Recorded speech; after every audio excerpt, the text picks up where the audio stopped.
여러분 안녕하십니까. 노동일입니다. 파란만장했던 20대 국회가 오는 29일로 막을 내립니다. 충돌과 공전, 식물국회와 동물국회라는 오명도 20대 국회와 함께 저물고 이제 새로운 21대 국회가 시작됩니다. 코로나19 사태 엄중한 시기에 과연 어떤 모습을 보여줄지 주목되는데요.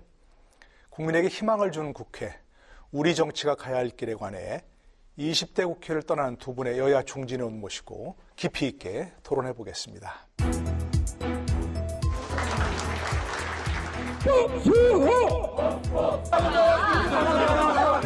다당 체제로 출발하는 20대 국회는 역설적으로 대화와 타협이라는 의회주의가 꽃필 수 있는 좋은 토양이 될 수 있습니다. 협치를 선언하며 출발한 20대 국회. 그러나 임기 첫해 대통령 탄핵부터 패스트트랙 법안 처리까지 4년 내내 치열하게 대립하며 역대 최악이라는 평가 속에 막을 내렸습니다. 6월 5일 개원하는 21대 국회는 과연 어떤 모습이어야 할까? 여야가 한 목소리로 협치와 일하는 국회를 강조하고 있지만 과연 이번에는 한걸 탈퇴하는 모습을 보여줄 수 있을지 관심입니다. 21대 국회를 제때 열어서 3차 추경 심사 등 경제 위기 극복을 위한 논의를 즉시 시작해야 합니다. 야당과 적극적으로 대화하고 협상하겠습니다. 야당의 전향적인 협조를 기대합니다. 아무리 급해도 바늘 허리를 깨어서 쓸 수는 없는 거 아니겠습니까? 그런 점도 우리가 놓쳐서는 안 될 거라고 생각하고 새 김태년 원내대표와 잘 상의해서 원급에 따라서 하도록 그렇게 하겠습니다. 코로나19 극복과 민생 회복, 각종 개혁 입법과 제도 개선, 숱한 과제들 속에 21대 국회가 해야 할 최우선 과제는 무엇인가? 국회 본연의 역할로 돌아가 국민의 신뢰를 회복하기 위해 무엇을 해야 할 것인가? 이번 총선에 불출마한 여야 중진 의원들이 말하는 21대 국회가 가야 할 길, 이번 주 이슈 토론에서 집중 진단해 봅니다. 오늘 먼저 소개해드릴 두 분의 중진 의원 자리였습니다. 더불어민주당 강창일 의원 함께하십니다. 네, 안녕하세요. 네, 어서 오십시오. 네. 미래통합당 정병국 의원이십니다. 예, 반갑습니다. 네, 나오셔서 감사합니다. 강 의원님께서는 17대 국회부터 내리 사선하셨습니다. 그렇죠? 예, 그렇습니다. 정 의원님은 조금 한 수 더 오셔서 예. 16대 국회부터 5선 하셨는데 5선. 직업이 국회의원이신 거죠, 그러니까? 예? 직업이 국회의원이신 거죠? 아니에요. 그런 얘기 듣고 싶잖아요. 예, 국회가 익숙한 일터실 텐데 너무나 오래 함께 하셔서 자, 20대 국회 의정활동을 마무리한 소회가 남다르실 것 같습니다. 먼저 좀 들어볼까요? 강 의원님께서 먼저. 뭐 찹찹하고 말이죠. 착잡하다. 하고 그렇죠? 시원섭섭하고. 네. 그래서 10년 동안 참 매일 드나들었던 이 여의도를 떠나서 새로운 둥지를 틀려고 하니까 네. 좀 머리도 좀 아프고 좀 익숙해 있잖아요. 지금부터. 근데 저는 12월부터 불출마 선언을 했기 때문에 지금 한 5개월 동안 준비 훈련을 잘 받았습니다. 정리를 많이 하셨습니다. 네, 그렇습니다. 네. 하여튼 뭐 새로운 활동 좀 기대하겠고요. 네, 그렇게 합시다. 정 의원께서도 참 남다른 감회가 있을 것 같아요. 예, 그만둔다라고 생각을 하고 되돌아보니까 벌써 20년이 지났어요.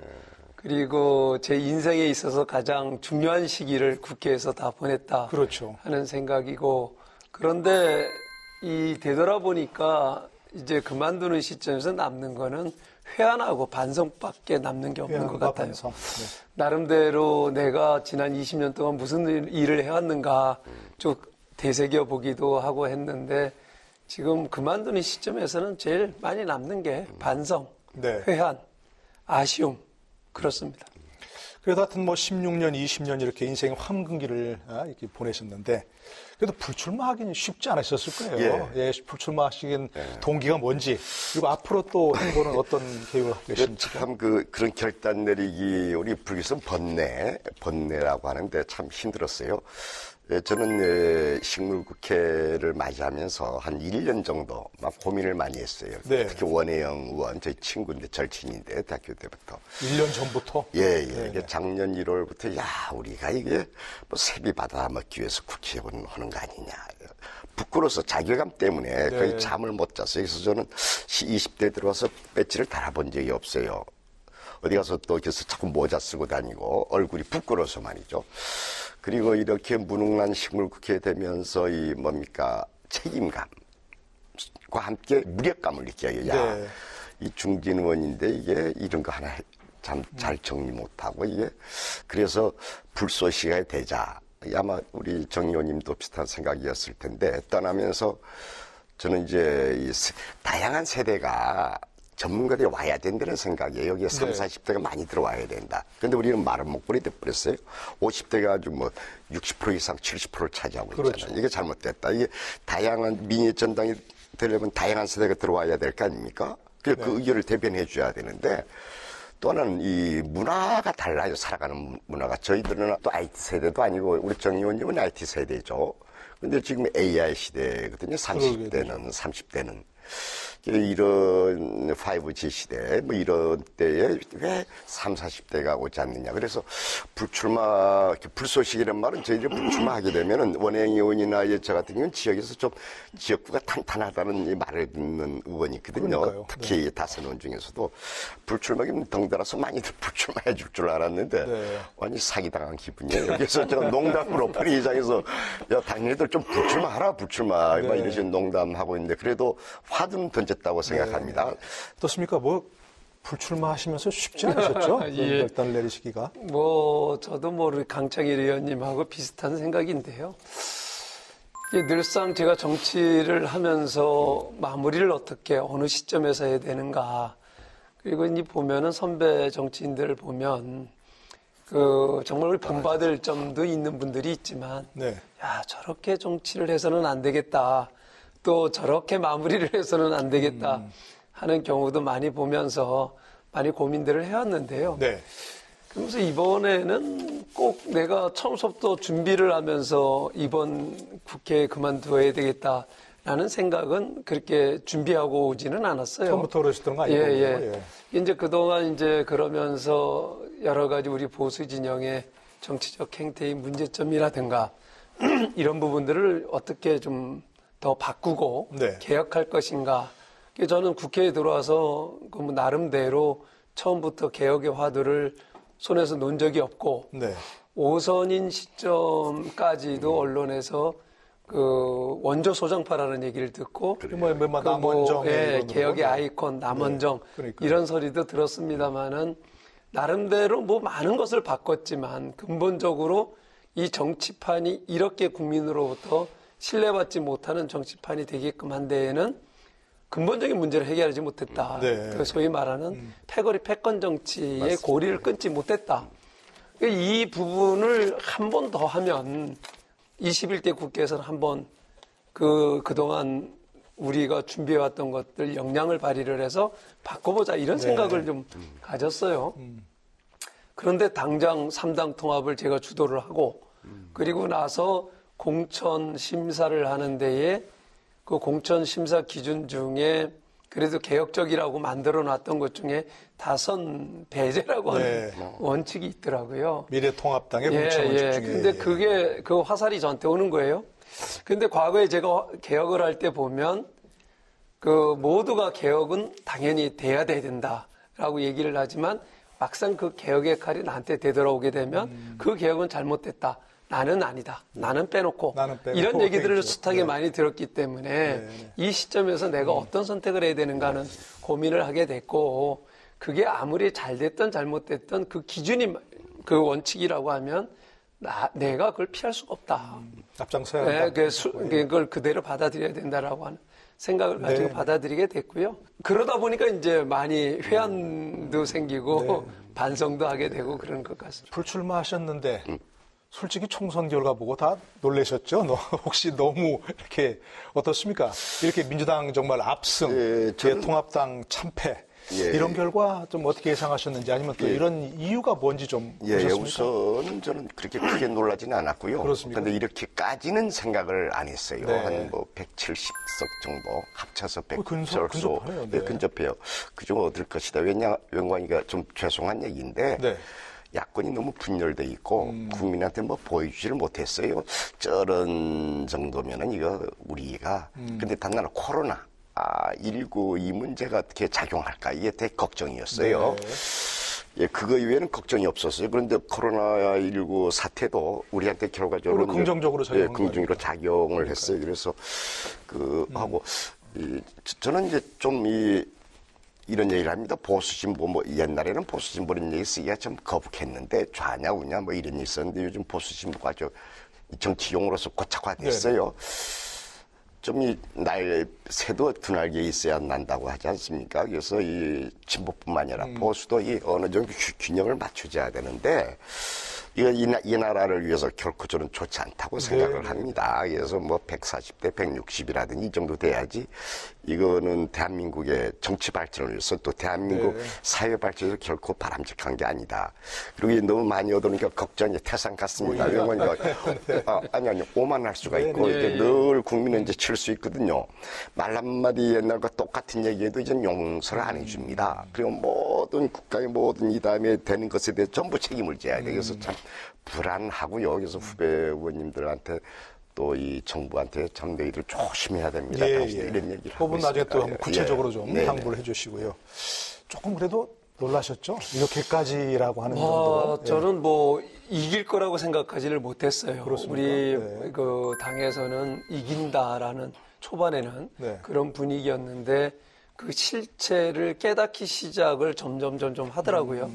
막판에 일주일 남겨놓고는 저는 예측을 했고요. 네. 그래서 그 당시 저희들 각종 여론조사라든지 그런 걸 종합해서 평가를 해보니까 저희가 잘 얻으면 80석 얻겠더라고요. 아, 그래요? 예. 네. 그래서 이게 참패한다.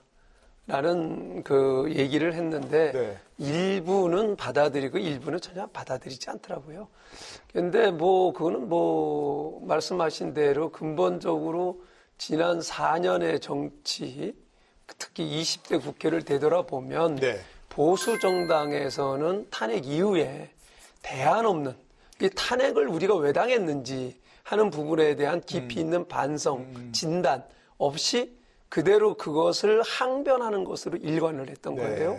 이제 그러한 부분들이 저는 태극기 들고 광화문에 나가시는 분들의 심정은 충분히 이해를 합니다만 그러나 그 연장선상에서 이 자유한국당이 규정이 돼버렸고 네. 그 이후에 그 각고의 노력을 통해 가지고 분열됐던 보수를 하나로 만들었고 그야말로 형식은 그 중도까지를 포함을 한 또 청년까지를 포함을 한 대통합을 이뤄냈지만 네. 대통합을 이뤄내는 시점까지는 통합을 했는데 그 이유는 원점으로 회귀를 한 거예요. 네. 아무것도 바뀐 게 없는 거예요.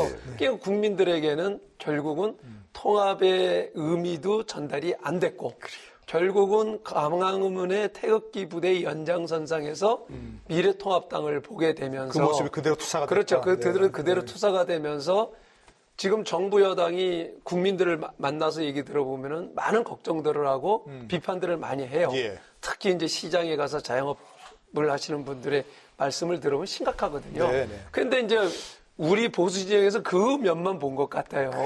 근데 결국은 그렇다라고 해서 기꺼이 그 민주당을 비판을 하면서 야당 미래통합당을 지지할 거냐? 그건 아니거든요. 그게 상대적인 거거든요. 그렇기 때문에 참패를 하지 않았는가 하는 생각을 변화하는 모습을 보이지 못했다. 그렇습니다. 한마디로 그 말씀이시고. 20대 국회 참 다사다난했습니다. 그죠? 탄핵이란 게 참 초유의 사태가 있었고, 패스트트랙, 동물국회 재연됐고, 또 조국 사태까지 겪었습니다. 어떻습니까? 이런 그래도 최악의 국회라고 하는데 조금 몸담았던 본인으로서는 억울한 면도 있을 것 같습니다. 이렇게 평가받는 이유가 어디에 있을까요? 좀 거꾸로 잘 평가하고 있다고 생각합니다. 잘 평가하고 있습니다. 네. 제가 늘 우리 의총할 때 그런 얘기 했어요. 여러분들 똑바로 하지 않으면 야당에만 책임 돌려서도 안 된다. 또 우리가 야당할 때도 마찬가지인데 여당한테는 책임 돌리지 마라. 똑같이 책임은 져야 된다. 이 식물국회 된 걸 한번 잘 분석을 해보라. 네. 아니 소수는 많이 하셨죠. 예, 소속에서 여러분들이 국회가 탄핵당한다. 이런 배지 달고 다니다가 엘리베이터에서 만나면 매 맞아. 이렇게 조심해. 이런 식으로 늘 처음부터 얘기를 했는데 그래서 이 국회의원님들께 이번 새로 되는 국회의원님께 하고 싶은 얘기가 많은 거예요. 하나 더 일하라고 네. 뭐 만들어내라고 생산하라고 만들어 놓은 게 국회인데 하나도 못했잖아요. 예, 싸우는 모습만 보여주고 장애투쟁하고 우리 여당이 잘했다고 생각 안 해요. 네. 소수는 다수를 존경하고 또 다수는 소수를 배려하면서 가운데서 하나로 모아가는 이게 하모니가 되고 음악이 노래가 되고 굉음만 됐잖아요. 지금 네, 네. 국회는. 부딪히는 소리만 나니까. 예, 네. 굉음이 돼버렸죠. 국민들이 그 굉음 들으면서 얼마나 귀가 아팠겠어요. 그래서 이거는 둘 다 책임이 있어요, 전부. 그래서 제발 왜 정치의 본질은 무엇인가? 네. 정치란 무엇인가? 그리고 왜 우리는 정치하는가? 이 문제에 대해서 진지하게 고민하면서 또 그런 사람만이 국회에 들어와야 된다고 생각을 하고 네. 있어요. 지금부터는. 우리 참 이 정기혁 의원 옆에서 보면서 참 올고든 참 정치인이에요. 여러분들이 많이 국회에 있어야 돼요. 네. 그래서 국회가 제대로 대화도 하고 소통도 하면서 뭔가 생산해야지. 맨날 하는 게 싸움이나 하고 네. 광화문에만 나가서 데모하고 이거 뭡니까 뭐. 하나 얘기해 드릴까요? 지금 야당이 말이죠. 제대로 야당 해본 적이 없어요. 네. 그러면서 야당 흉내를 내려 하니 우리 김대중 대통령께서 야당 총재할 때 이렇게 했어요. 한 번만 딱 장애투쟁하고 국회를 버린 적이 네. 없습니다. 늘 국회를 지키면서 가장 좋은 무대거든요. 국회가. 네. 야당의 무대라고 하죠. 예, 야당이. 왜 국회를 버려요? 그래서 야당 의원님들께 제발 그렇게 하지 말고 이 국회에 이 주전장을 버리면 당신네들 설 곳이 없다. 네, 네. 광화문에서 매일 대모에서 누가 사진 찍어주겠어 한 번 끝나죠. 네. 예. 아이고, 두 분 같은 분들로 계시면 이런 평가를 안 전적으로 받았을 텐데. 우리 강 의원님 말씀에 전적으로 공감을 해요.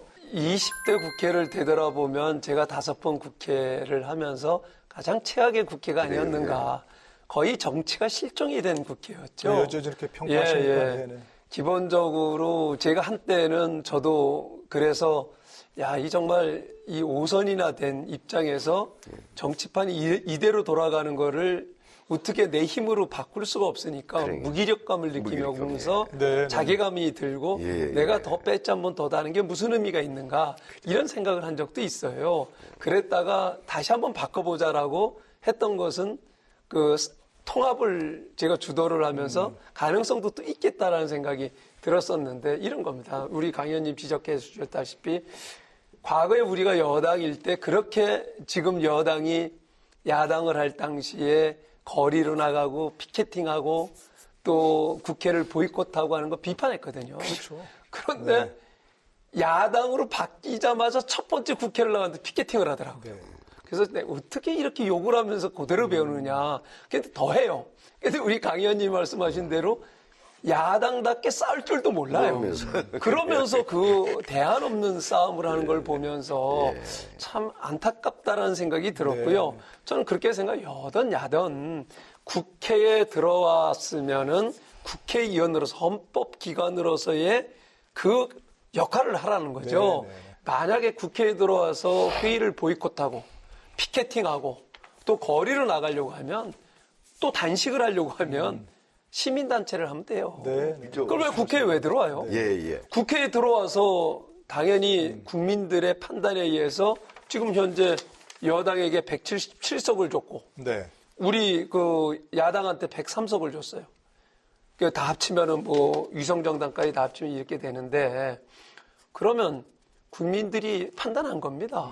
이 그룹한테는 이 정도의 역할만 해라. 이 정도 해라. 이거 준 거예요. 그만큼 하면 되는 거예요. 103석이면 103석의 역할만 하면 되는 거라고 저는 봐요. 그런데 과거에 보면 특히 이제 20대 국회를 보면 123석인 여당이나 110여 석인 야당이나 다 과반수 이상의 정당 역할을 하려고 그래요. 그러다 보니까 충돌이 생기는 거죠. 알겠습니다. 그러니까 소수도 자수를 존중하고 아까 말씀하신 대로 상대를 존중하는 것이 전제가 돼야지만 야당은 여당을, 여당은 야당을 그 역지사지하면서 서로 그걸 인정을 해줘야지만 정치가 존재할 수가 있고 대화가 되는 거죠. 알겠습니다. 중요한 말씀이십니다. 그죠? 존중과 배려고 역지사지 이런 게 중요한데 어떻습니까? 지금 이제 뭐 4선, 5선 오시면 정말 아까 처음 말씀하신 대로 할 말씀이 굉장히 많으실 텐데 특히 초선 의원들에게 이번엔 뭐 초선이 과반을 넘다고 하지 않습니까? 막 정치를 시작하는 의원들 어떤 좀 어드바이스를 주고 싶으십니까? 어떻게도 그런 얘기를 했던 적이 있는데요. 이제 초선이 많이 왔지 않습니까? 하는 기대와 함께 불안함도 많이 있습니다. 네. 시민운동도 했었고 이런 분들도 많이 들어와 있고요. 어쩌면 엄청난 그 에너지 이게 발산될 수도 있는데 네. 뭣도 모르고 그냥 목소리만 키우는 저희들도 여러 번 경험이 있어요. 이위에 전 대표가 요번에 초선 의원 연찬할 때 옛날에 열린우리당 때를 반성 되돌아보라. 저희들 18, 9대 때에 엄청난 당내에 여러 가지 문제가 많이 있었거든요.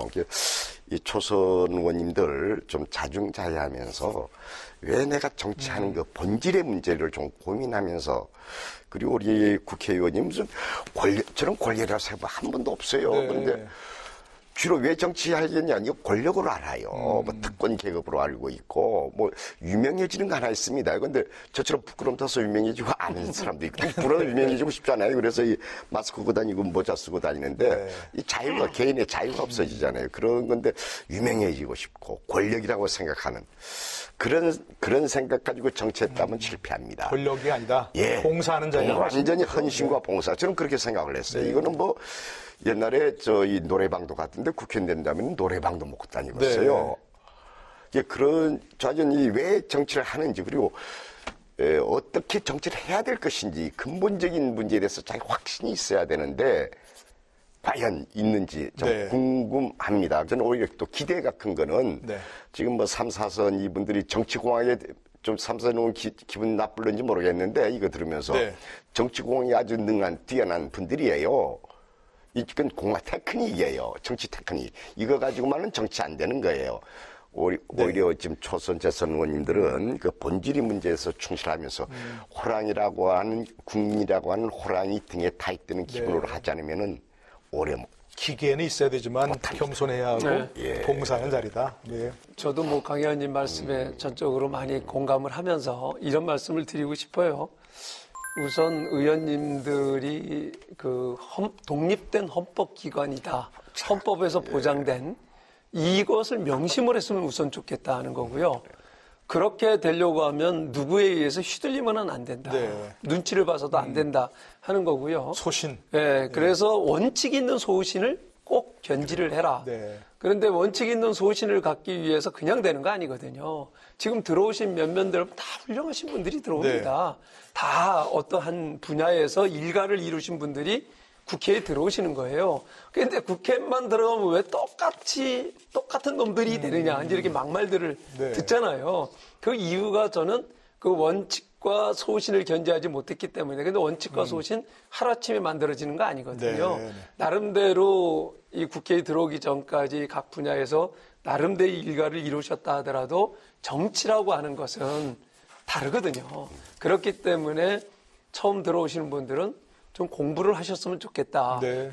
제 경우를 통해서 봐도 초선 재선 때까지 참 치열하게 공부했거든요. 네. 그 공부 모임이 과거에 미래연대 새정치 수요 모임이 이렇게 발전을 했던 건데 공부를 통해서 가치관을 공유하고 그 공유할 수 있는 가치관을 실현을 하기 위해서 정치를 할 때 우리가 어떻게 이거를 실행할 건가 하는 고민들을 하게 되면 그게 저는 국민들에게 바람직한 국회의원상이 되지 않겠느냐 하는 생각을 갖습니다. 알겠습니다. 이렇게 강 의원님 모셨으니까 좀 여쭤보고 싶은데 한일 관계 전문가시고 지금 이제 정신대 문제대책협의회 정대연이고 또 이제 지금은 정의연이죠. 문제가 되고 있습니다. 그렇죠? 뭐 회계 문제도 있고 또 이용수 할머니 제기하신 것은 미래지향적 한일 관계까지 얘기하셨는데 이 문제는 좀 어떻게 보고 계시고 어떻게 해결해야 될지 전 두 분을 저는 오래전에 교수하면서 1992년도부터 이 정대 활동을 역사학자로서 같이 했어요. 네. 강만길 교수님하고 이만열 교수님하고 동참해서 지금 특히 보수 언론에서 문제 제기하는 것은 그는 좀 너무 지엽적인 문제 가지고서 지나친 문제들이다. 그것도 좀 더 봐야 되겠어요. 또 이쪽 말 들으면 이거 맞는 거고 저쪽 말 들으면 저쪽 맞는 것 같고. 근데 저는 더 근본적인 문제를 조금 얘기하고 싶어요. 아마 이용수 할머니도 그런 식의 생각. 시민사회 단체를 하다가 나 국회의원 오는 거 그렇게 박수치고 싶지 않습니다. 네. 뭐 그럴 수도 있긴 있겠는데 그거는 또 오게 되면은 그 시민사회 단체의 충분한 동의를 얻어야 돼요. 얻고서 와야지. 그런 문제도 그 있고. 부분에서 네. 이제 뭐 얼렁뚱땅이 왔지 않는. 저는 이용수 할머니는 그것 때문에 화가 나지 않았느냐. 근본적으로는. 문제 해결하지 않고 왜 국회의원들이 예, 그리고 너희, 말씀하셨고요. 그러니까 뭐, 속되기면 너희 이거 팔아먹어서 국회의원 된 거 아니야? 뭐 이런 심한 얘기까지 이제 하시는 것 같아요. 그런 본질적인 문제, 근본적인 문제에 대해서 실망이 컸지 않느냐. 그 문제에 대해서 문제 제기하면은 저는 수긍하겠는데 요즘 이 아주 지엽적인, 이 말했던 지엽적인 문제 가지고 비판하고 하는 거는 그건 좀 더 팩트 관계, 확인해 봐야 되겠어요. 네, 회계 문제는 사실관계를 좀 확인해 봐야 되는 확인하고, 문제고 보다 근본적인 문제는 문제는 그 위안부 관련 시민단체 하다가 그걸 바탕으로 국회의원 되는 게 아니냐. 그 이런 외에도 문제. 그 외에도 말이죠. 뭐 많은 시민사회단체가 있지 않습니까? 그런 데서 오는 거 저는 결코 그렇게 박수치고 싶지 않고요. 네네. 또 하나 말씀드리고 싶은 건 이번에 많이 이제 드러났는데 덕분에 시민사회단 실상을 많이 국민들이 알게 됐어요. 옛부터 오래전부터 그런 얘기를 해서 옛날에 시민사회단체는 민주화운동의 투쟁이 연속선상에서 시민사회단체가 나왔잖아요. 많이 나중에 그랬죠. 권력화돼 버려요 시민사회단체가. 예. 그게 참 걱정이에요. 이게 저는 이제 그동안 외통일을 하면서 그러셨죠. 한일 간의 문제 이제 많이 고민을 했고 지금 말씀하신 대로 위안부 그 할머니들 그동안 이제 많이 대화를 했어요. 네. 그러면서 이 문제 박근혜 정부에서 위안부 문제를 한일 간에 합의를 볼 일단 때 합의했었죠. 예. 네. 제가 외통위에서 여러 차례 그 당시에 외무부 장관한테 그 말씀을 드리기를 가장 중요한 것은 당사자 분들이다. 네. 당사자들이 동의하느냐 안 하느냐의 문제이지 이것은 양국 간의 정부가 이거는 해결 문제는 아니다. 이게 그 어떤 정부가 지향하는 방향이 있으면 당사자 그 할머니들을 이해를 시키거나 네네. 그분들의 동의를 얻는데 모든 것을 쏟아부어야 된다라고 얘기를 했어요. 이른바 피해자 중심주의. 그렇죠. 그런데도 불구하고 나중에 결과가 나왔고 합의문이 나왔고 합의문을 가지고 제가 그 광주에 있는 그 나눔의 집에 갔다가 할머니들한테 야단을 맞았어요. 그렇습니까? 특히 이용수 할머니한테 엄청나게 야단을 맞았는데 네. 제가 듣기는 당당하게 이제 이런 결과가 됐습니다. 다 가서 동의를 받았다는 거예요. 외무부에서. 네. 그랬더니만은 전혀 온 적이 없다는 거예요. 그게 결과론적으로 나중에 이 사건이 나오고 나서 보니까 결국은 할머니들을 만난 게 아니라 그 시민단체를 만난 거예요. 네. 저는 시민단체가 앞서서 그것을 할머니들을 대변한다고 보지 않아요. 그러니까 그 시민단체가 지향하는 바는 전 충분히 그 공에 대해서는 인정을 해줘야 된다라고 보는데 이번 문제만 하더라도 저는 왜 이 문제에 대해서 비판적 시각을 가지면은 친일이고 네. 또 그렇지 않으면은 반일이고 이제 이러한 개념으로 접근하는 것도 전 도저히 이해할 수가 없어요. 이게 지금 아까 우리 강 의원님께서 지적했듯이 시민운동을 하다 정치판에 들어오는 것은 그런 곡해를 받을 우려가 있는 거예요. 네. 이 시민단체는 순수하잖아요. 그 어떤 정치적 이해관계를 가지고 하는 게 아니잖아요.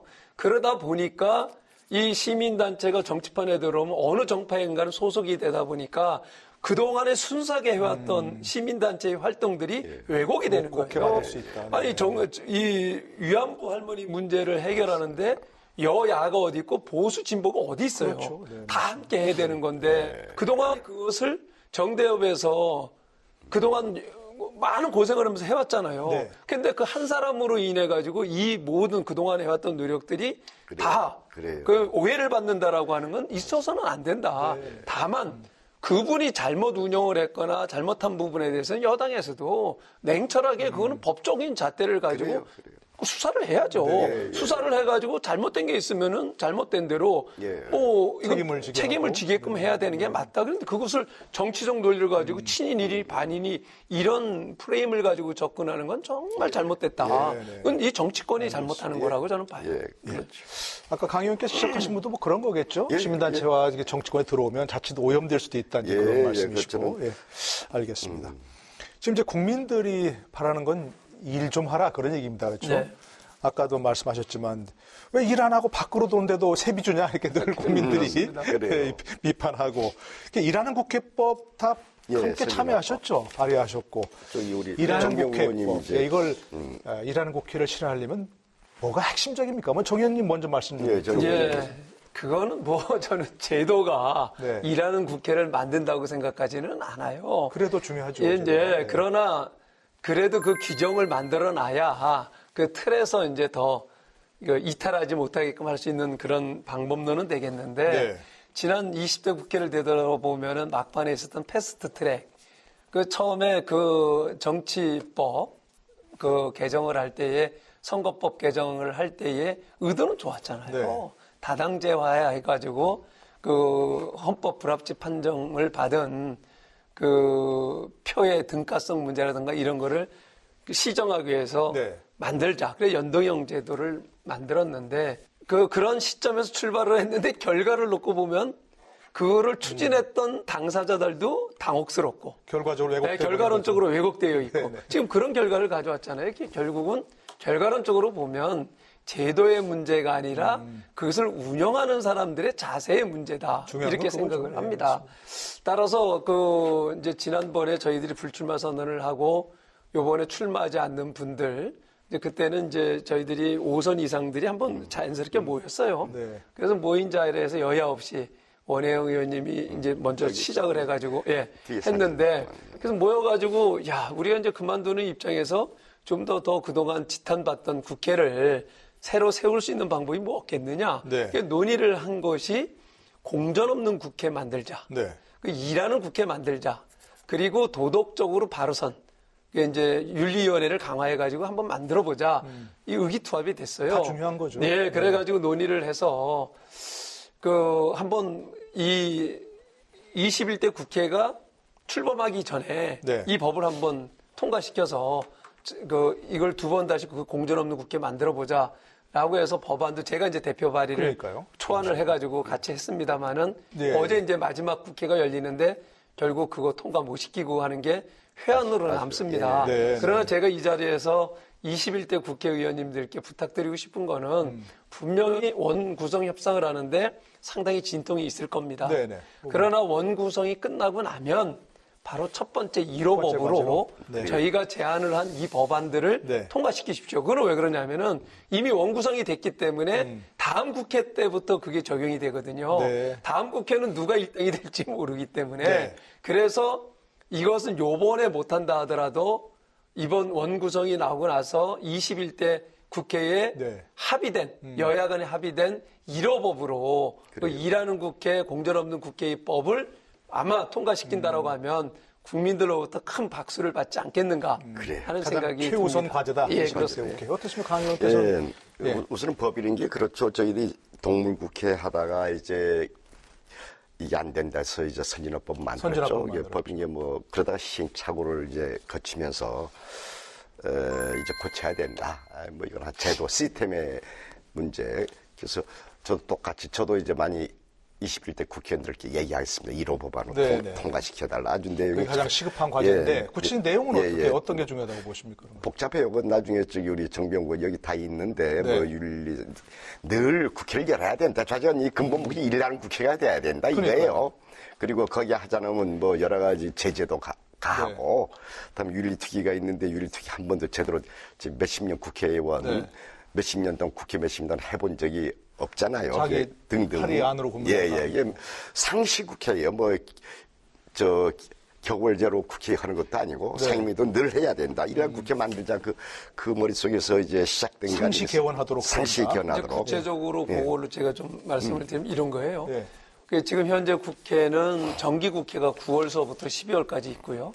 임시국회가 짝수달에 이제 임시국회를 열게 되어 있는데 모든 의사 일정이 원내 교섭단체 간에 합의가 이루어져야 돼야죠. 됩니다. 그러다 보니까 회의를 하기 위해서 회의를 하는 거예요. 그러다 보니까 아니 회의를 해야지 뭔가 의견을 좁히거나 다른 생각이 있으면은 이것을 협의를 해서 하나로 만들어낼 텐데 네.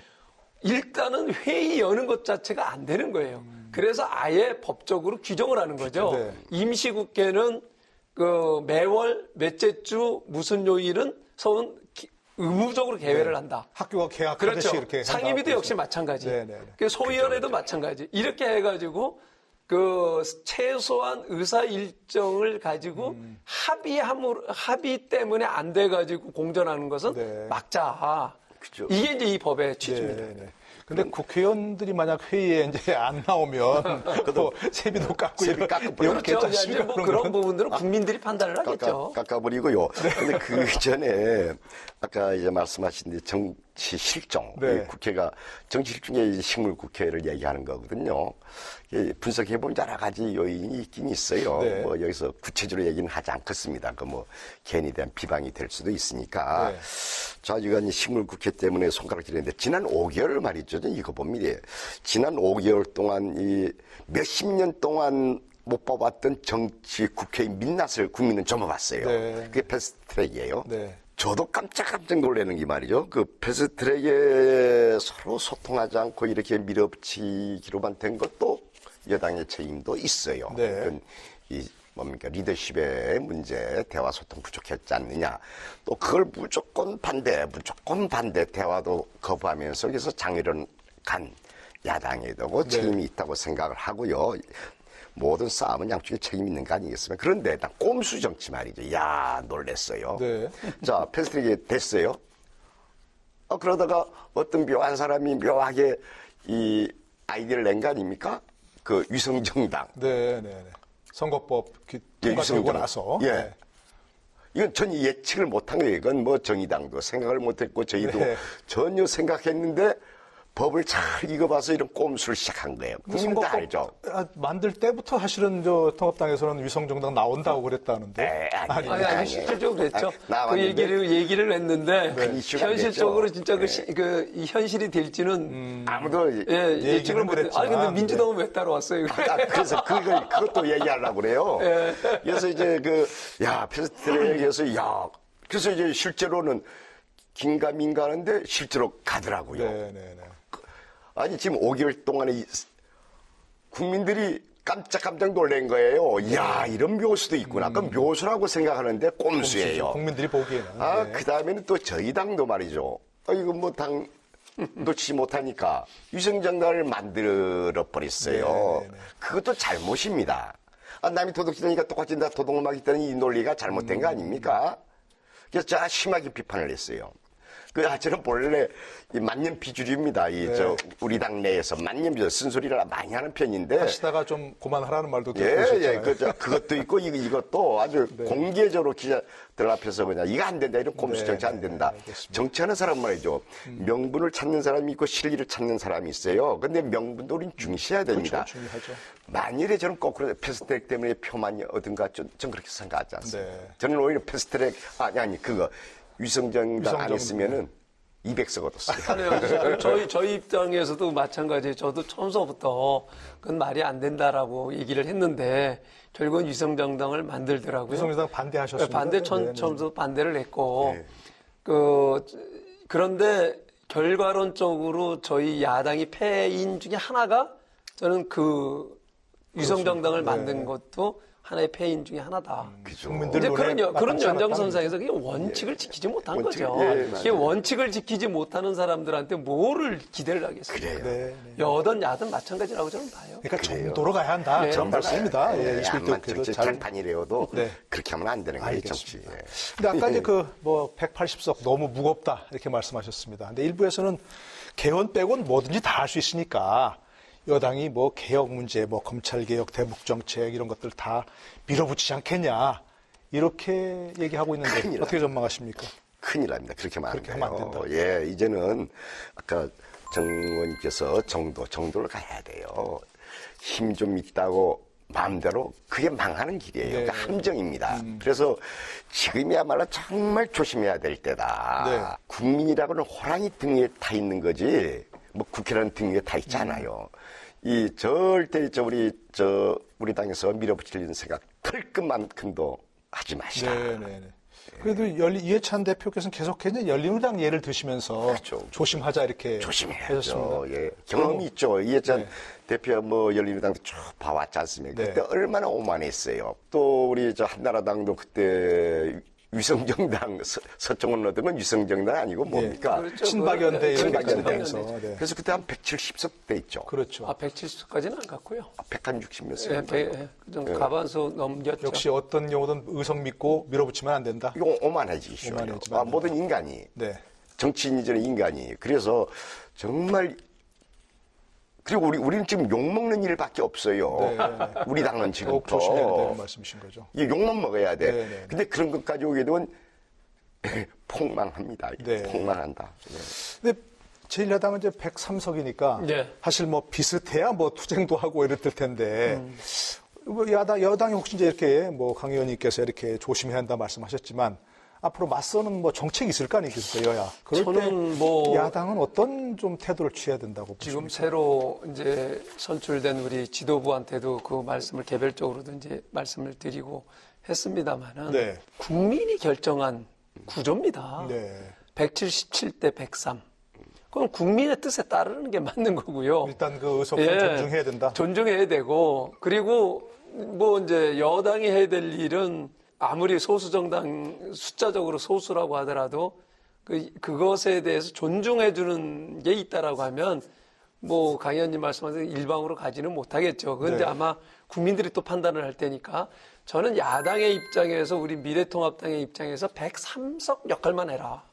그렇다 하더라도 그게 103석 가지고 안 되니까 이제 또 피켓팅을 하거나 또 국회 보이콧을 하거나 또는 거리로 나갈 우려가 있거든요. 네. 그는 쥐약이다. 완전 죽는 길이다. 저는 그렇게 생각을 하고요. 정말 103석밖에 안 된다 하더라도 더 치열하게 공부하면서 정책 대안을 제시를 하게 되면 더 훌륭한 정책 또 법안 낼 수가 있거든요. 대안정당으로. 그러면요. 그런 그러다가. 제안을 하면서 의회 내에서 투쟁을 해도 의회 내에서 하라는 거예요. 그 법 테두리 내에서 최대한 투쟁을 하고 네. 그리고 안 되면 표결하는 거. 합의가 안 되면 표결하는 겁니다. 그래가지고 국민들이 결정을 해준 대로 판판이 진다고 생각을 해보세요. 그런데 우리 미래통합당이 103석에 있는 정당이 낸 법안이나 정책이 이게 맞다라고 했는데 다수의 힘 가지고 계속 그냥 이게 부결이 되거나 통과가 안 된다거나 라고 했을 때 국민이 어떻게 판단을 하겠느냐 국민들의 판단에 하는 맡기자. 거죠. 네. 그건 국민들이 현명하시기 때문에 네. 다 보고 있거든요. 그래서 저는 이번에야말로 21대 국회 정말 아까 말씀하신 동물국회, 식물국회가 안 되도록끔 네. 그 역할은 우리 미래통합당이 해야 된다. 네. 그래서 그 발목 잡는 것, 또 거리로 나가는 것, 또 피켓팅하는 거 이런 국회 지향하자. 그게 또 우리가 이기는 길이다. 저는 이렇게 봅니다. 대안적인 정책을 제시해야 된다. 참 기대 많이 합니다. 예. 저런 분들이 이제 당이 중심이 돼야 된다고 생각하고 있어요. 여당을 하든 야당을 하든 간에. 네. 제가 이제 그 전에 지금 자유통합당이니까 뭐 원내대표 잘 아시는 분에 대해서 화끈하게 해주라. 안 될 것 끝까지 자꾸 늘어지고 박수 칠 건 확 밀어주라.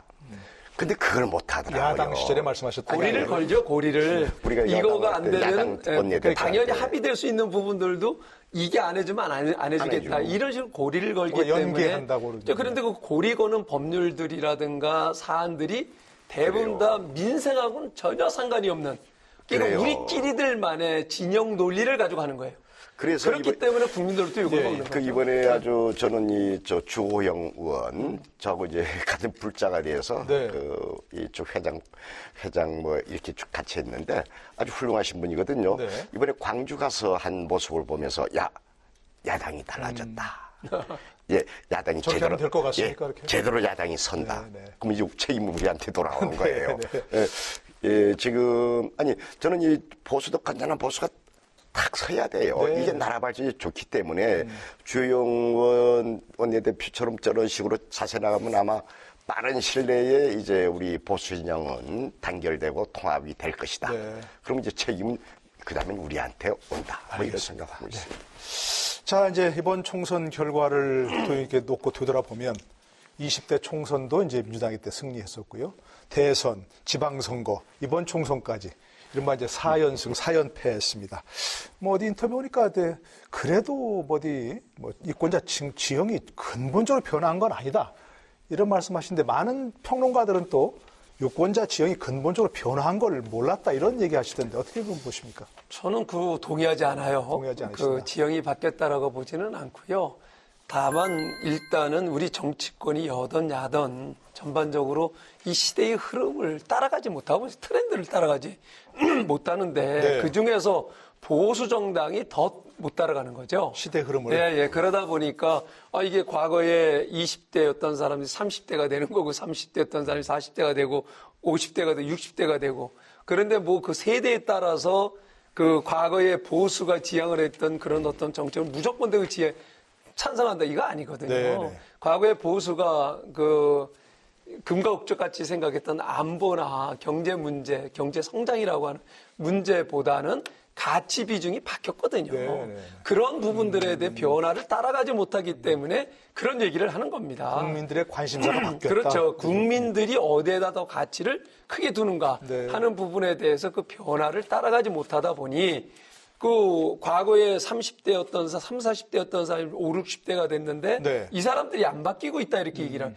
이분들이 안 바뀌는 게 아니라 정치권이 안 바뀌는 거죠. 그렇기 때문에 저는 그 근본적으로 지형이 바뀌었다라고 생각하지를 않고 우리 보수를 대변한다라고 하는 미래통합당이 그 트렌드 변화를 따라가게 되면 네. 저는 기회가 얼마든지 또 있다. 기회가 될 수가 있다라고 봅니다. 과거에 이제 제가 초선 때, 재선 때 늘 그랬어요. 그런 부분들에 따라가기 위해서 우리가 좌로 한두 클릭을 이동을 해야 된다 이런 얘기를 했더니 네. 당내에서 선배들이 우리 보고 좌파라고 좌파를 대변한다 네. 이런 손가락질을 당했던 적이 있습니다. 맞아요. 지금도 저는 마찬가지라고 봐요. 마찬가지다. 이번 총선 결과를 예. 보면서 일부 평론가들은 우리나라도 좀 일본처럼 자민당 독재처럼 일당 지배처럼 1.5당 대 0.5당 체제 이렇게 될 거 아니냐 이렇게 전망다했는데 어떻게 보실까요? 전 그렇게 안 보고요. 그렇게 아니십니까? 우선은 지금 보수라고 칭하는 거기에서 좌표를 설정을 못 하고 있어요. 지금도. 그러니까 우리가 잘나서가 아니고 이 좌충우돌 우왕좌왕하는 속에서 저희들이 덕을 봤다. 저는 이렇게 생각을 하고 있어요. 야당이 못나서. 그런데 이제 그 전부터 15대 6대부터 쭉 이제 분석을 해보면 저는 이렇게 봅니다. 참고로 말이죠. 최근까지는 보수라고, 이게 보수라고 하면 이제 다른 하고 남북 문제하고 경제 문제, 여기에서 좀 구분이 되죠. 대기업 중심이냐, 노동자 중심이냐라든지, 남북 문제 대립구도냐, 안보 문제가 제일 중요한 안보 문제 대립이냐, 평화냐, 이런 데서 이제 좀 갈라져서 보수 진보로 나눌 수 있겠는데, 그 다음에 말이죠. 그때 보면 보수가 주로 35%로 잡았어요. 네. 그 진보를 저는 30%, 우리 당. 그리고 이제 어디가까지 정의당, 민노당까지 합치면 35% 비슷비슷하고요. 이 중도라고 하는 분들이 주로 30% 정도 잡았어요. 그런데 이제 어떤 때는 중도 이분을 이제 보수 쪽에서 먹어가서 이제 잡는 경우가 있는데 최근에 이른바 보수라고 칭하는 그 정당에서 좌표를 설정 못하는 속에서 중도라고 하는 사람이 우리 쪽으로 왔어요. 문재인 대통령이 된 것도 그것이고 탄핵 이후에.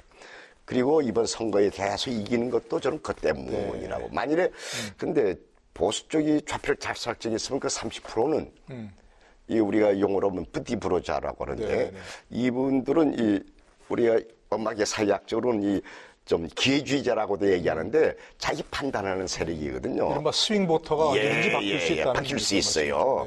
그분들의 표심을 잡지 못한 게 실패의 원인이지 근본 지형은 비슷비슷하다. 이렇게 보고 근본이 있어요. 바뀐 건 아니다. 예. 그러면 어쩜 이제 정치 떠나시면서도 떠나지 않았어요. 그러니까 정치를 이제 이번 국회를 떠나시면서도 앞으로 대선에서도 종인 역할을 하시겠다 그랬는데 그럼 민주당이 대선에서도 승리하려면 앞으로 야당이 대선에 승리하려면 어떻게 어떤 쪽으로 좀 아까 주안점을 얘기한 게 둬야될지. 바로 중도를 잡아야 된다. 30%. 이것을 어떻게 우리가 이제 끌어당기느냐. 그러니까 이제 미국의 우리 정치를 보면 말이죠. 네. 공화당하고 민주당이 있을 때 민주당이 우클릭할 때에 정권 잡고 또 공화당이 좌클릭할 때 정권을 잡았어요. 그 쭉 통계에 나온 거 네. 보면요. 100년 동안. 예, 그거예요. 예, 중도 사람들의 마음을 어떻게 잡느냐가 과제인데 거기에서 우리 당도 이제 열심히 노력을 해야 되고 네. 각 캠프에서 그걸 해야지. 그렇지 않으면은 다음에 그렇게 하기 위해서는 우리 보수 미래통합당도 그 중도의 표심을 키워서 좌클릭하는 게 좋지 않느냐. 네. 그럼 멋진 이 싸움이 되지 않겠느냐 이렇게 생각합니다. 그럼 비법을 가르쳐 주시면 이게 괜찮아요. 예. 네. 아니 뭐 비법이라기보다는 당연한 거라고 봐요. 당연하다. 결국은 저는 이제 제일 문제가 제가 앞에서 말씀드렸다시피 제가 해야 될 역할이 있다라고 하면 그 정당 구조 이 시대에 맞게끔 네. 바꾸는 것을 밖에서라도 한번 해보겠다라고 하는 거고요. 그 다음에 이제 그 인력 충원 구조를 바꿔보겠다 이런 건데 결국 그 이유는 그런 거예요. 우리 정당이 시대의 흐름을 같이 따라가지 않으면 안 되는 거예요. 네. 그런데 역행을 하고 있거든요. 지금 계속 그러다 보니까 그런 역행을 하는 정치인들에게 누가 표를 주고 싶겠어요. 그러니까 한마디로 국민과 싸우면 안 된다. 그렇죠. 시대는 지금 4차 산업혁명 시대에 있는데 이 정치는 지금 아날로그 시대의 정치를 하고 있어요. 예. 그러면서 모든 특권은 그대로 누리고 있어요. 네. 그럼 국민들이 이분들을 어떻게 믿고 따르겠느냐, 따르는 게 아니라 함께 갈 수 있을 정도로 네. 공감 능력을 키우지 않으면 안 된다 하는 거예요. 그렇기 때문에 이게 젊은 세대들하고 함께 숨 쉴 수 있게끔 청년 정치 생태계를 만들어야 된다 하는 게 이제 제가 과제로 지금 안고 나가는 건데요. 네. 결국은 뭐 저는 미래통합당, 특히 보수정당이 시대의 흐름에 최소한 동행자가 되어야 된다. 네. 그리고 거기에서 공감 능력을 키워야 된다라고 하는 거예요. 네. 과거에 계속 얽매여 있으면 그거는 그 보수가 아니다, 수구지. 네. 가치는 분명히 지켜야 되지만 뭔가 유연하게 네. 시대의 흐름에 그 맞게 시대의 흐름에 맞게끔 가야 되는 거예요. 뭐 중도에 호소한다 같은 얘기하면서 그렇죠. 그런데 여담인데 뭐 저희들이 이제 농담으로 뭐 이 수자도 한 잔 먹을 때는 우리 의원들끼리 만일에 정병국 의원님이라든지 오세훈 의원님 같으신 분이 나서게 되면 우리는 어렵다고 얘기를 했어요. 그렇습니까? 네. 그러니까 기대해 보겠습니다. 보수이면서 이쪽으로 와서 그래서 잘 해주세요. 네, 알겠습니다. 감사합니다. 자, 이제 8등에 떨어진 불이 21대 국회의 이제 원구성 협상입니다. 그렇죠? 네. 이게 늘 얘기하지만 늘 늦었습니다. 항상 지각 개원했습니다. 이번에는 어떻게 좀 시한을 지킬 수 있을까요? 그러려면 어떻게 해야 됩니까? 뭐 법사위원장이 좀 문제란 말도 있고 강 의원님께서 좀 이렇게 조언을 예, 해주시면. 우선은 시한 지켜야 됩니다. 저는 될 걸로 봐요. 아까 주호영 원내대표를 믿기 때문에 그래요. 그분을 신뢰하기 때문에 이번 하는 것도 그렇고요. 네. 그리고 이제 우리 당에서도 이제 김태년 의원 원내대표인데 이제 열려야 돼요. 100% 이기려고 하면 안 되거든요. 양보할 건 양보해야 된다. 이 생각하면서 법사위는 말이죠. 네. 왜 법사위가 이렇게 문제되느냐. 그럼 법사위 역할 이게 좀 지나쳐서 그래요. 네. 그걸 고쳐버리라. 이게 본래 법대로는 그렇게 안 되는 건데 법대로 하면 안 되는데 지금 법사위는 국회 상원이 돼버렸어요. 상원격으로 지금 일하고 있다. 근데 그거는 저는 개인적 역량이라고 봅니다. 법사위원장 이런 사람들이 개인 역량이어서 그냥 딱 입법부가 법을 통과시켜버려요. 네. 그래서 상원이 되어버렸는데 네. 그럼 법사위 역할을 제한해버리라. 그렇게 해서 이제 법사위 위원장 갖겠다는 얘기 안 나오도록 하면 되지 않냐, 이게. 네, 이것도 이번 선진화법이 안 들어갔습니까? 들어갔는데 이런 국회법에. 이런 네. 방식인 거예요. 예. 그래서 일단은 원내교섭단체를 구성한 단체들, 정당이 의석수에 따라서 일단은 상임위원회 수를 나누는 거예요. 그죠. 네. 그 나눠놓고 그거를 어느 상임위원회를 누가 갖고냐 안 갖고냐 이렇게 따지지 말고 1당이 먼저 하나 고르고 그 2당이 그 다음 거 고르고 네. 그렇게 하자는 거예요. 이게 지금 말씀하신 대로 이게 지금 이제 야당이 꼭 법사위를 가져가야 된다라고 하는 거는 일단은 그 심사는 결국 뭐 지금 여당이 야당일 때도 마찬가지였잖아요. 네. 그게 결국 발목 잡겠다는 거거든요. 네. 이런 정치 하지 말자는 거죠. 그래서 돌아가면서 그 숫자를 놓고 자기가 원하는 대로 순서대로 돌아가면서 선택을 하게 되면 네. 이게 이제 지금 원구성을 하기 위해서 상임위원회 야당한테 어떤 상임위를 배정할 거냐, 몇 개를 배정할 거냐, 이거 가지고 지루한 싸움이 벌어질 거란 네. 말이에요. 그래서 제가 지금 간곡하게 21대 국회의원님들께 당부드리는 거는 네. 요번에도 원구성을 할 때는 저는 굉장히 지루한 싸움이 있을 거다. 네. 그건 안 돼, 이런 거. 안 되는데 그러면 안 되죠. 만약에 그 일단 원구성이 되고 나면 그 법을 1호로 통과시키라는 거예요. 그거는 이미 이번 구성됐으니까. 제가 알고 싶은 거는 네. 법사위의 역할, 기능을 이번 그것도 하는데 없어요? 그것도 제안을 했는데 예. 그것도 합의가 이루어지지 않으면 안 되잖아요. 예, 예. 결국은 그렇기 때문에 네. 제가 생각하기에는 그런 선정의 방식을 놓고 하게 되면 결국은 상임위원회 누가 오는 거 상임위원회를 갖고 가는 거하고 싸울 이유가 하나도 없어요. 그럼 만일에 여당에서 야 법사위 먼저 1순위로 하면 1순위로 하게 괜찮다? 되면은 예결위를 갖고 갈 수가 있고 운영위를 갖고 갈 수가 있고 여당에서. 네. 그렇죠. 그러니까 이제 여당이 무조건 운영위는 잡아놓고 예결위 잡아놓고 간다거나 이렇게 되니까 문제가 되는 거잖아요. 그것도 좋은 아이디어. 예. 그렇기 때문에 그 법안에 그렇게 들어가 있어요. 아, 그럼 잘 됐네. 그 영광이가 이게 다 볼 거거든요. 네, 네, 보셨으면 정의원님 또 나도 이제 언론하시면 안 된다. 대화 네. 타입해야 된다 하니까 보면서 이제 네. 이 얘기를 잘 들어서 네. 저 이번에 원구성 제대로 하라. 아니, 이렇게 요번 얘기합시다. 원구성이 그 법을 적용을 못 받잖아요. 그러나 원구성하고 그 정신. 나면은 다음 국회 때 그 적용이 되는 거니까. 그러니까 법사위원회의 기능, 네. 기능뿐만이 네. 아니라 이제 선정하는 방법. 네. 그래서 그거를 그 공전 없는 국회를 만들기 위해서 다음 국회라도 이번 국회가 아니라 다음 네. 국회라도 그러기 위해서 1호 법안으로 통과를 시켰으면 그건 좋겠다. 원구성이 돼야 되니까. 그럼 여야 간의 이해관계가 없잖아요. 아니, 저는 네. 잘 들어서 원구성 하기 전에 저 그 정신 네. 훌륭하잖아요. 네. 그 뭐 저희 거물 정치인들이 선배들이 얘기한 거니까 네. 그 정신을 살려서 그런 식으로 한번 먼저 하라. 원구성 그럼요. 법 그럼 통과 좋죠. 전이라도. 법사위원장이든 뭐든 다 백지 상태에 백지 상태에 놓고 선정하는 서로 순서대로 네, 돌아가는 순서대로 거죠. 선정하자 이거죠. 여당 하나, 야당 그렇죠. 하나 이렇게 네. 해서 좋네요. 좋은 얘기입니다. 그렇죠? 네, 좋은 아이디어신 것 같고요. 그렇게 해서 좀 이번엔 정말 국회법대로 원구성의 시한을 지키는 예. 그런 모습부터 좀 시작했으면 좋겠습니다. 네. 네, 참 더 좋은 말씀 들어봤으면 좋겠는데요. 이제 벌써 시간이 마무리해야 될 것 같습니다. 마무리하고 싶은 말씀에서 꼭 강조하고 싶으신 얘기 마무리 발언 부탁드릴까요? 먼저 우리 정 의원께 먼저 마무리 발언 부탁드리겠습니다. 네, 우선 국민 여러분들께 정말 죄송합니다. 지난 20년 동안 그 주신 사랑에 대해서 진심으로 감사드리고 평생 잊지 않겠습니다. 많은 회한이 남고 반성이 남습니다. 그러나 제가 21대 국회에 부탁드리고 싶은 것은 다르다라고 하는 것을 인정할 수 있는 그런 국회가 되었으면 좋겠습니다. 그래야 상대를 존중하게 되고 여당은 야당을 인정하고 야당은 여당을 인정하고 그래야 협상이 되고 정치가 존재할 수가 있습니다. 우리 모두 저희들이 지난 20년 동안 해내지 못했던 것 21대에 새로 들어오는 국회의원님 여러분들 또 21대에 남아있는 의원님들 그 반면교사로 삼으셔서 정말 생산적이고 국민들에게 그 정말 칭찬 듣는 그런 국회가 되기를 바랍니다.